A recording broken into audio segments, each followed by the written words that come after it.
This is the Willpower Podcast, live at APTA CSM. We're here with physical therapy leaders and practice owners from across the country talking about where the industry is going and what it takes to grow in today's landscape. And today I'm joined by two of my favorite leaders in the industry from a new EMR called Spry. It's not so new, but it's newer. It's one of my favorite up-and-coming EMRs.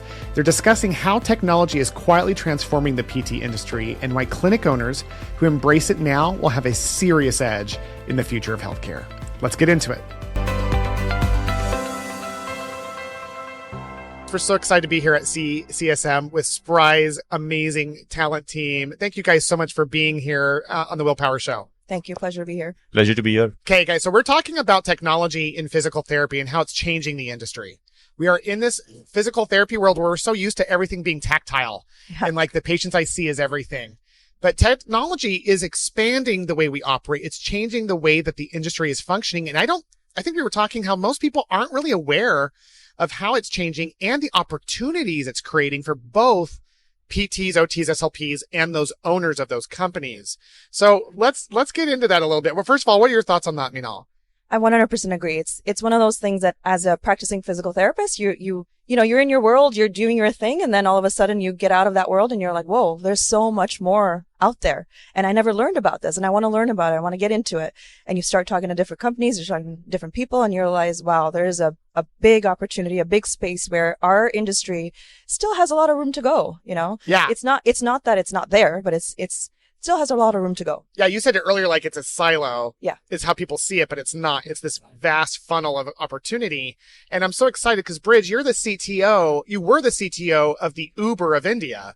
So you lived in this technological space where you understand what's possible with technology and how it's shaped. And that was a multi-billion-dollar company. Yes, it was. So It was a $6 billion company at its peak. So what brought you into physical therapy?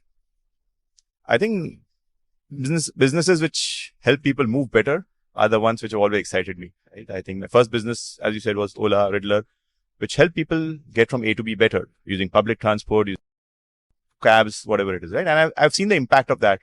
My mom, who could not drive, had so much mobility after Ola came along, right? She could open the app, book a cab. Using technology, she could get around. Exactly. She could get around. She was not dependent on me.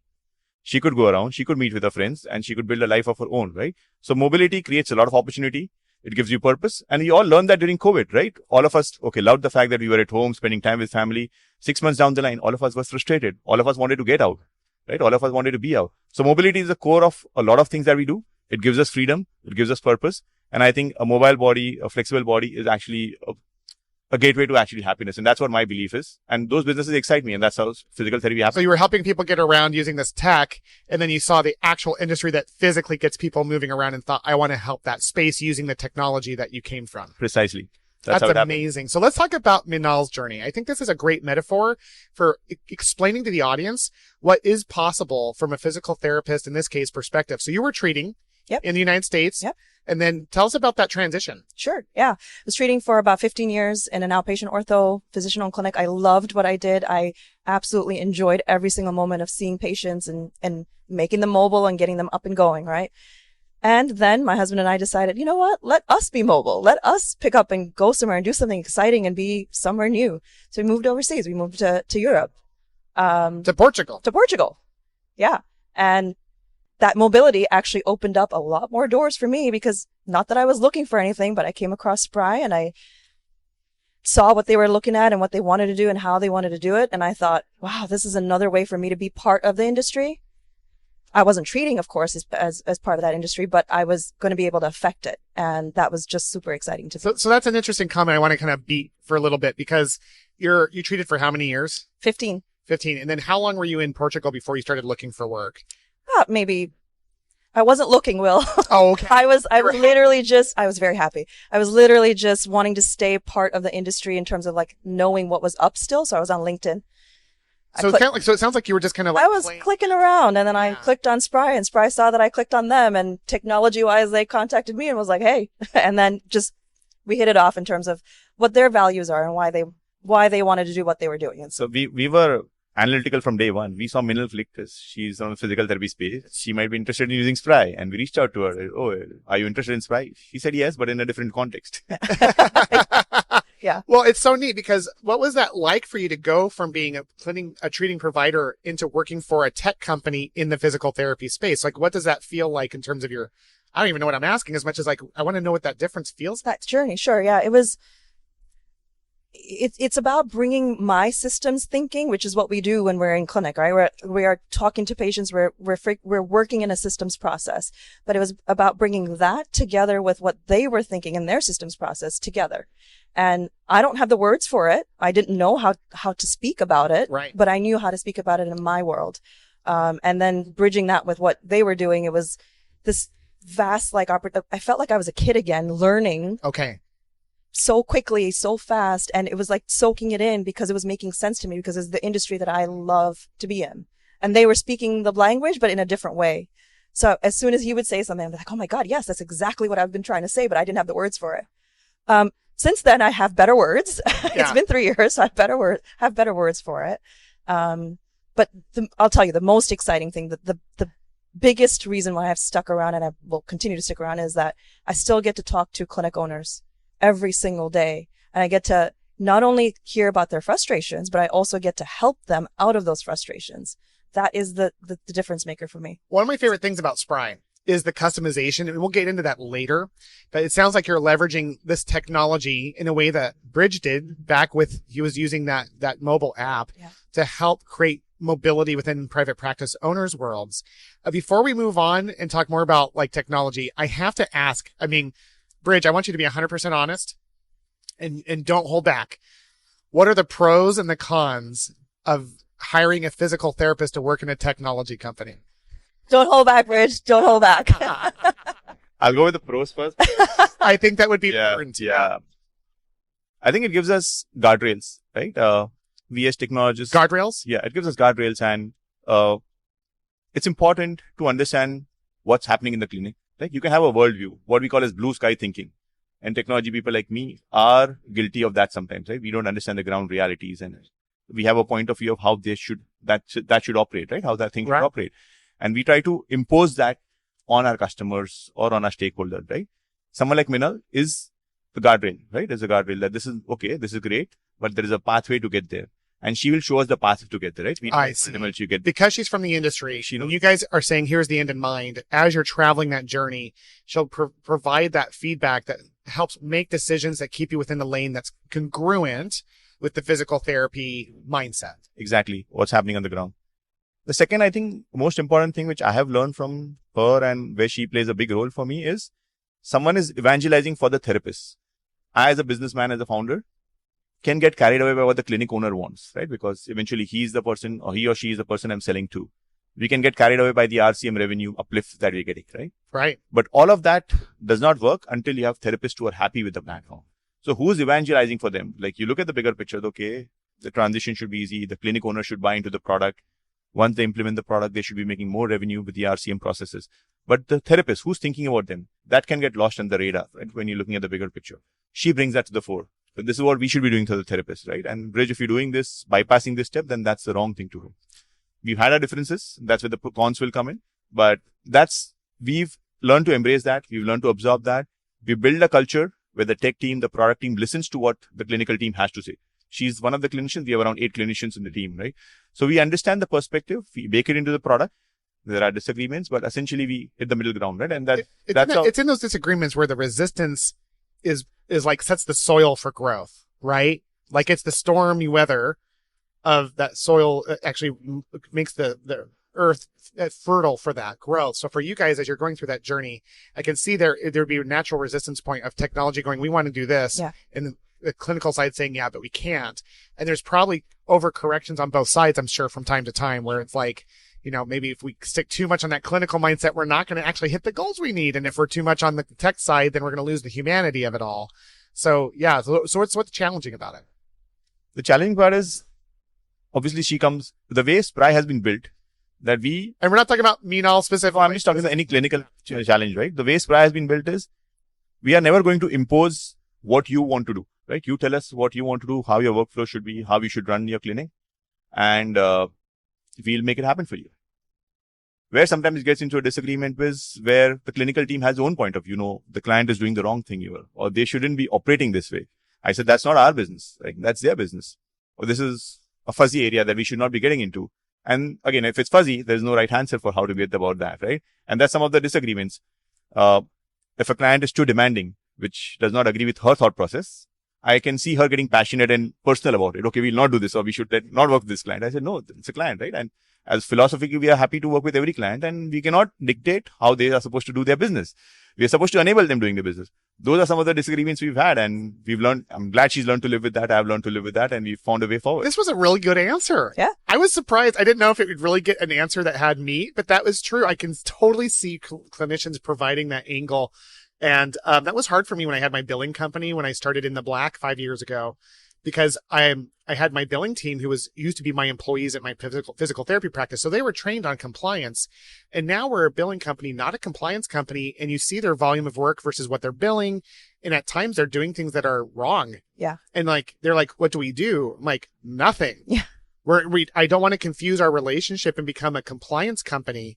I said some of those clients I was able to coach because I was coaching them as well. So that was, I had some insight, but yeah, it's really hard. There's a fine line. It's a fine line. It's a fine line. The ethics and growth. Yeah. And more about passion, right? Her passion reflects in what she says, and passion is a two-sided coin, right? I think it works many times and sometimes it doesn't, but it conflicts with the business. And that time you have to set her aside, take her aside and say, Minal, we as a platform have taken this choice that we are not going to be dictating these things, right? And let's figure out the middle path. Let's figure out the middle grounds. Let's go and talk to the customer together. Let's not do this in isolation, right? And those are some of the difficult conversations we've had along the way. I'm having a fun time with this one for sure. This is one of those conversations where it's just like, yeah, I totally see the whole side of it. He's right in the fact that we've learned I've learned as to why that fine line exists. Yeah. And it's always going to exist. It's not like it's going to go away. I am going to still be passionate about it, but I've also learned to look at it from the other perspective. And that's the piece that I guess, as you asked me earlier, like what's been the journey of it? I've learned to look at our profession more than just how I was looking at it. There's a whole other side to it. Business, growth, scaling, all of that I as a clinician, a treating clinician, I wasn't aware of that side of the business or the industry, right? And so this is bringing it on because I'm seeing, one PT provider clinics on board and 50 PT provider clinics on board, and everything in between, and how they run their businesses is vastly different. And that perspective now I can go in with when I see fine lines that I'm like, I'm not sure. Yeah, he's right. I don't mince on my passion about it, but I understand why it's there and what's coming from. So as a workaround, we create two channels for every customer. One is where the customers are there, and the other is an internal channel.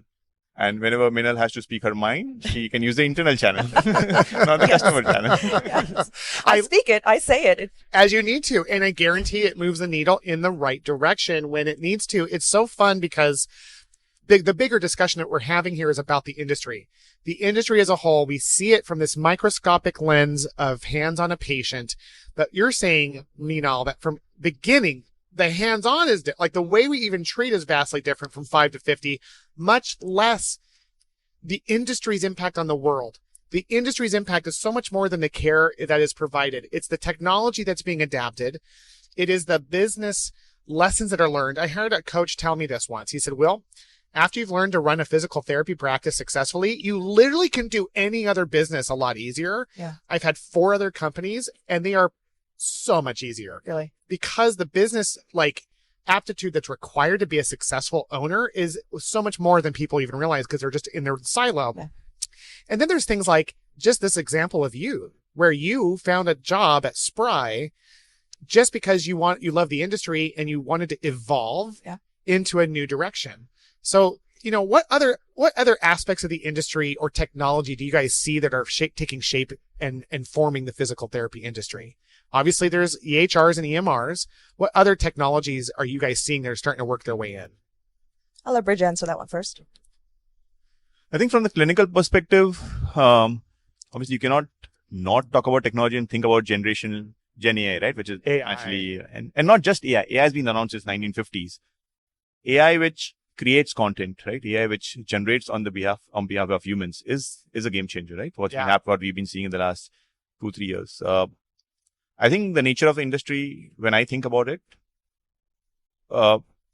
you become a PT to treat patients, be with them, communicate with them, right? but the way the reimbursement model works and etc., you end up spending so much time on the administrative point of it. I think of it as two parts, right? I think of it as two parts. Any job that you do has two parts to what you do. There is a work part of it and there is a toil part of it. The what? What's the The second work, part? toil. Toil. So work and toil. Yeah. What's the difference? You love your work. You like doing that. And toil is, which is important for the work. It's a necessary evil of the work, but that is the one which frustrates you. That is the one which does that, right? Like take the labor of love and the toil. Exactly. And unfortunately, the toil has increased in the industry is what I see, right? Because of the way the industry goes. Example of a toil. I love treating patients, right? I love talking to them, listening to them. That's work. But applying for my prior auth, checking the eligibility before I can even talk to them is toil. Why should I have to do that, right? So I think, and this has been the case, and the toil has been increasing, and that's why we see the burnout. With GenAI specifically, there is an ability to actually reduce the toil. It's the first time you have a technology which will do the work for your work. Right? Do the work for your work. Exactly. Right. So you can focus on the work and not the work for your work. That's what I call toil.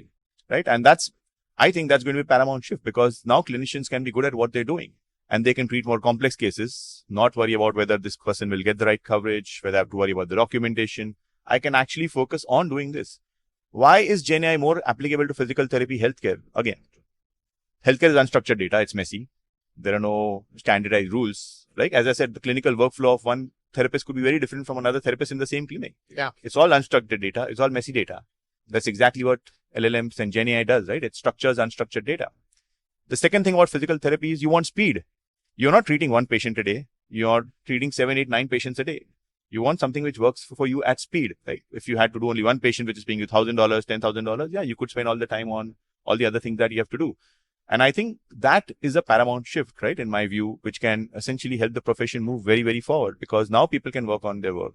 Think about when you go to the gym and you have a personal trainer. Personal trainer doesn't document all of that. They do it with passion, because they only focus on getting you to do your workout, they work. Cry. They like to you push until you break down. But all of it is with the patient or with the trainee, right? Not with other things, not with the desktop, not with the insurance company, not on the phone calls. And with this technology, you can get to a point where you're only focused on care, right? You can communicate with the patients even beyond your clinic, because all that information is there.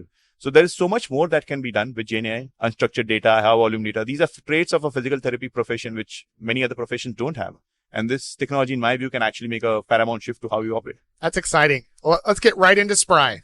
Let's get right into how you guys are leveraging your technology to help shape the future of physical therapy. I met you guys when you were relatively brand stinking new, and you have scaled aggressively. Haven't heard a single negative comment in the industry about it, which is so unusual. Talk to me about what Spry is doing with technology to help reduce toil.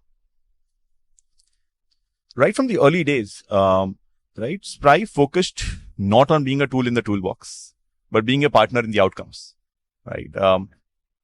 Historically, how technology companies have started, they've made a small tool, gotten the way in the door, and they've expanded, right? Spry from day one was saying that we are a company which will ensure that you get your financial outcomes in a clinical outcomes. So even the first clinic that we went with, we had an end-to-end solution, right? From scheduling all the way to making sure that you get your RCM reimbursements going, right? And if you didn't have the right billing company, we will be a billing company. So we focused on outcomes from day one. When you are so focused on the outcomes, so not just being a tool, you will stumble upon some of the difficult problems that come along the way, right? And we have been not happy, but we've taken the punt on solving them. I'll give you the first one was insurance verification. Not many people did that and did that accurately in the early days of Spry. And I was very surprised. Companies which have been around for 12, 14, 15 years did not have the right insurance verification process. And we solved it. And today we are at 95% accuracy. It was not easy for us. Hold on, let's pause on that one. So insurance verification would be a great toil to reduce, because it's annoying. It's a needless experience created by our insurance companies to make it harder for us to get our money as owners. So talk to me about that. So how are you saying AI does the insurance verification through your software, or what is that? So when I was in clinics, I saw that you got the insurance details from the patients and you still had to go to availability, or you still had to make the phone call to the patient to do that, right? But so now you're doing twice the work. You've entered all that information into the EMR on your schedule. You have to enter the same information on availability, because obviously the two don't talk to each other, right? Or you have to wait. From Spry, when you create a patient schedule, there is a button there which is check insurance verification. You just click on that and it gives you the insurance data. And it's just not about getting the data and showing it to you, right? It's showing you PT specific data. It's showing you accurate data, right? So we don't just rely on one source of information, which is one clearinghouse, right? We actually look at multiple sources of information. We also go back and we're happy to correct ourselves. When ERA comes back, we see whether that information was correct or not, and we put a correction loop in it. Wow. So it takes a cycle to actually get there. And it's a gray area. There's no right answer for insurance. And today, even if you go on our website, we say we're 95% accurate. We are not, it's impossible to get that to 100% accuracy, right? Because they don't give out accurate information. And for a reason, right? And I don't want to be fighting the reason or cribbing about a reason. I want to give the best pathway to solve that reason. So that was one of the difficult problems we started off, and that's what people excited. Of late, prior authorization, right? We were a billing company, RCM company from day one. And while we did a great job of billing, we saw that we did not control the denials when there was no prior auth, because the prior auth is always the clinic's responsibility. You run a billing company. Yeah. Very few billing companies do prior auth, take the responsibility of prior auth. Because you have to lean on the physical therapy practices to do their half of it. Exactly. That's what we solved. We wrote agents. So we have an agentic frame platform, which looks into your calendar. Oh, you said you have an agent? AI agent. So you have an AI agent that does authorizations. Yeah, we look into your calendar. I'm gonna encourage you to punch that a little bit louder next time you mention that, because you just kind of like mentioned it. Like, so you have an AI agent, customized agent that you've created specifically for Spry that does prior auths for how much of the human element does it reduce? It reduces 80% of the human element. That's amazing. And 100% for the clinic. For Spry humans, it reduces 80% of the human element.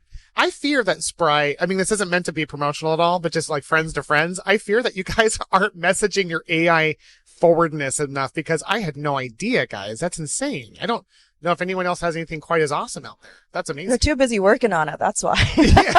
Really, we don't talk about it enough because they're literally too busy. I want both of you to listen to Neil Trickett's episode from earlier this morning. We did a marketing. The whole thing was about marketing, and the whole time I just felt shamed. Because I'm like, oh, I could be doing all these other things to tell the public about who I am, right? So anyway, I love that though, that you have the agent. That's amazing. 80% of the workload reduced is incredible. Yeah. More importantly, we did a webinar with a few of our clients a few weeks back, and it's not only got us prior authorization. What it's done, the second order effect of that, it's made the clinic so much more hospitable, friendlier. Now the front office and the therapist don't have to fight each other. Because it's always in the gaps where the confusions and the drops occur, and that's where the frustrations happen. So the front desk does get the auth the right way, or the therapists aren't like doing their piece, and it slows it down. And it's improved the environment. We never thought of that. We just thought we were helping reduce denials. But the second order impact, which was far more impactful, which is far more important to a clinic, which is in the people business, that makes the clinic more friendly. Yeah. The relationship across borders improves, right? And that's something that was fascinating. Today, more than 50 clinics, I'm not promoting Spry, but more than 50 clinics use prior auth. And we've not had major issues with that. And that's phenomenal. It's the human side of it that it actually helps with, right? So yeah, they're fixed the text part of it by putting this AI agent in there to do that. Yeah. But the outcome is the human side of it, where the patient and the clinic have this relationship that is not going to be affected by the business side. Keep seeing each other, interact. It just makes it more fluid and automatic. But from your perspective as a clinician, what do you see technology? That was a great segue into this. How do you see technology making the life of the therapist easier, like through Spry in your case? So if I'm a business owner, if it starts from the fact that I need to have my operations working so that I can actually be doing what I'm supposed to be doing as a business owner and maybe as a treating clinician still, it sets the baseline for that, right? That baseline, I shouldn't be, my bar shouldn't be very low. My bar should be really high on what my baseline is. And I should be efficient with my operations from the front end all the way to the back end, so that everything that I'm supposed to be doing as a business owner, as a treating clinician, is fruitful. There's an outcome to it.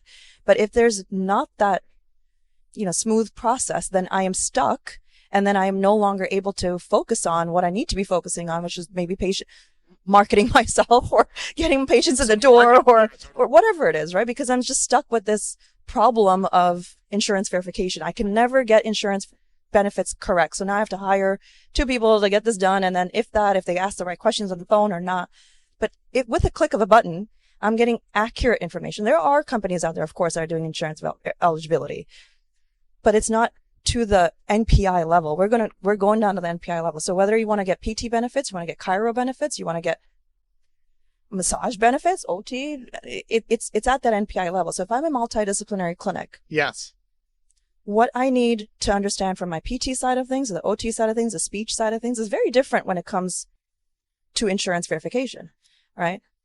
I can get that with a click of a button.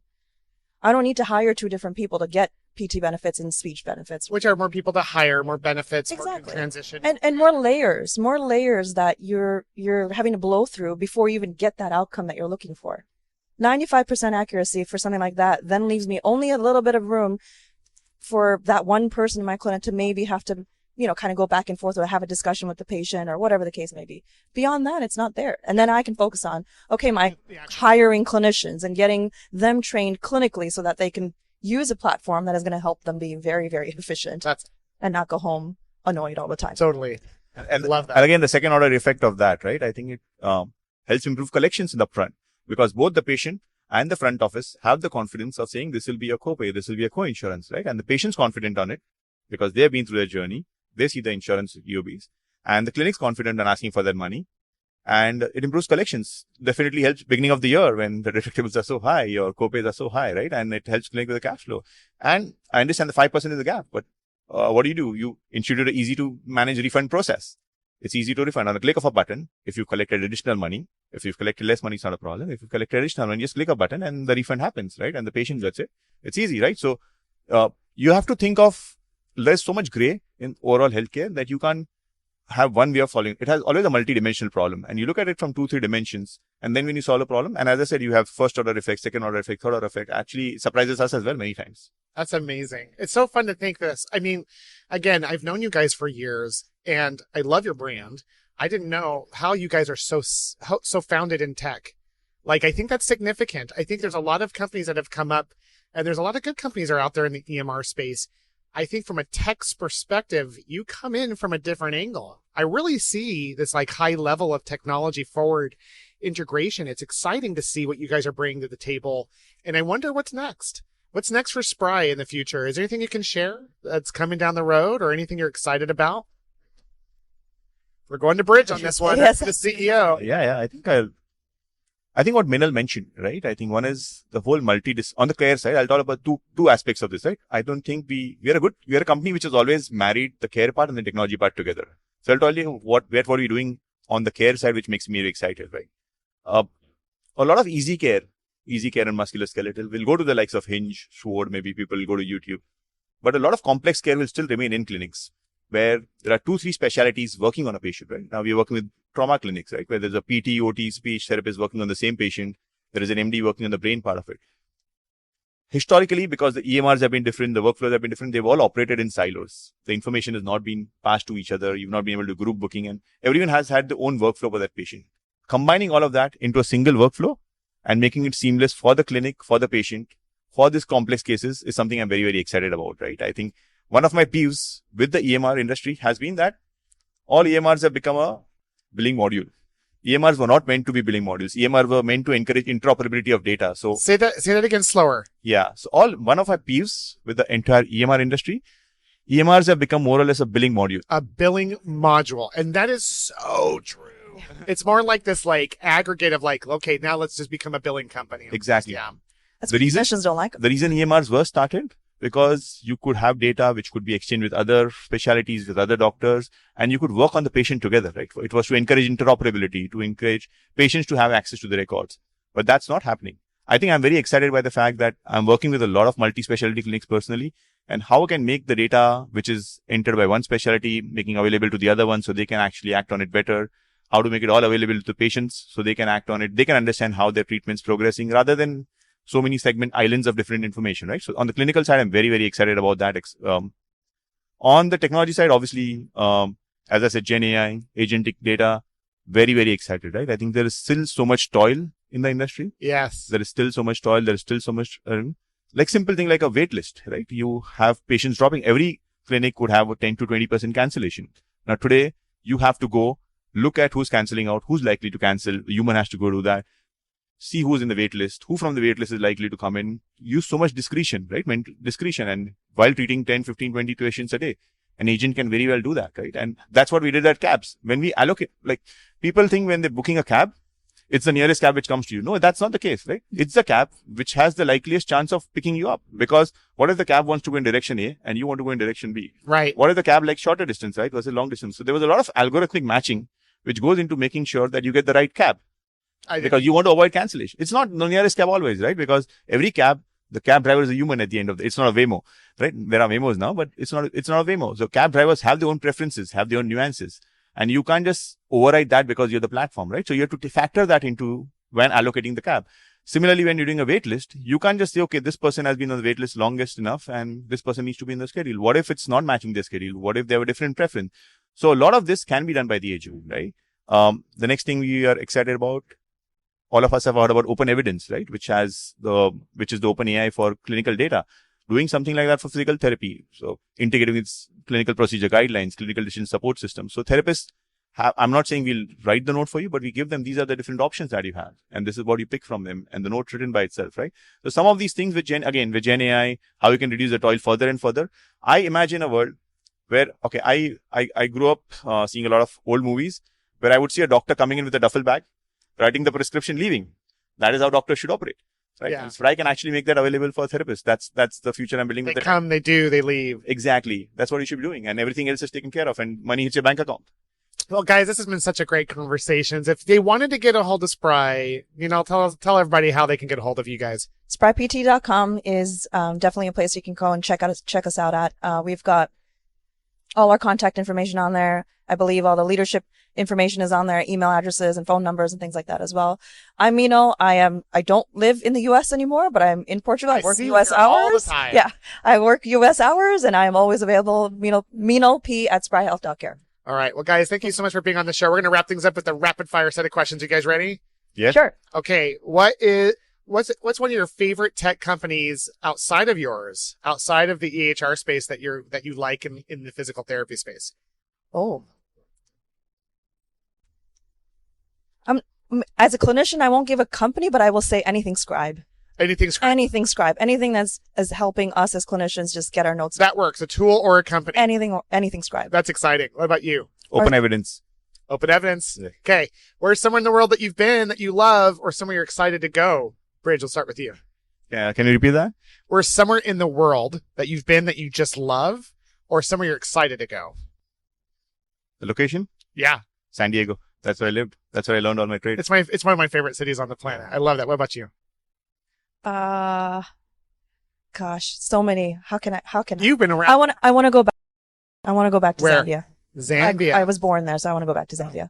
Did you know I was in Zambia? Yeah, we talked about. We did. I thought so. We bonded over this. We had a whole Yeah. Okay, so very cool. What's a book, a movie, a band, a podcast, something that you've consumed? It can be entertainment only or it can be educational. What's something you've consumed that you enjoyed recently?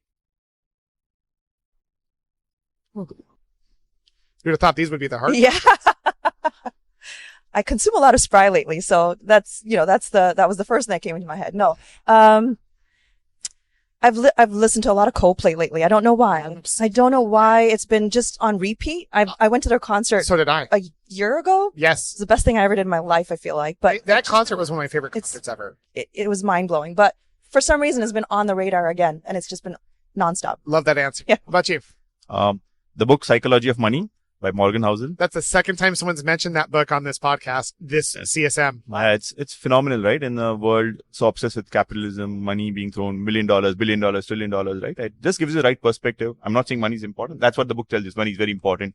But how do you think about money and how that everything we do at Spry, everything I do in my personal life actually comes down from there, right? I think interesting how you relate to money and that connection.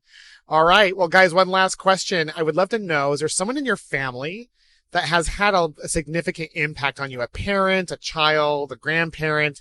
Is there someone who believed in you? And I just want to hear if there's someone that comes to mind. Mom. Your mom?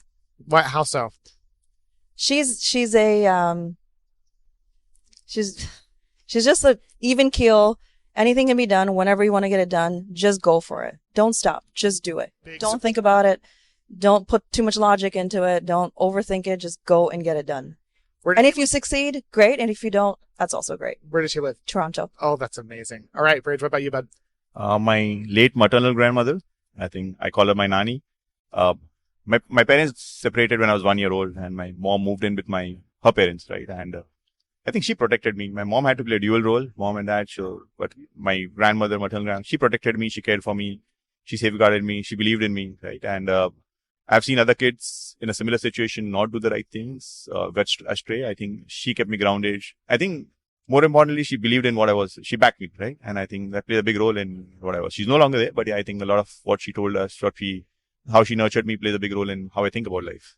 It's amazing. I love that question. I always finish with that because I always love to see the real human heart of the people I'm with. And you see the impact of the love of a grandmother and mother and how it turns into this company that is now solving problems. And there's no way to determine or predict the impact and ripples of our love for each other. So I'm so grateful for both of you. Yeah, and just like to end that, I think she could have used this the most. As a kid, she had a bad fall and she had a history of fractures. Right? We had to eventually replace her tibia, and I've seen her on the bed I don't know if that's made an impact on me playing a physical therapy, but I've seen her bedridden with a fracture, with a cast in a leg for months and months of time. Well, you've got personal reasons for doing what you do. Maybe it just occurred to me right now when you talked about it. Wow. Well, guys, thank you so much for being on the show. It's been such a treat. Thank you. Thank you, Will. It's been great here. All right. Yeah. And thank you guys so much for tuning into the Willpower Podcast. As always, my name is Will Humphreys. Remember to lead with love and to never give up. Until next time.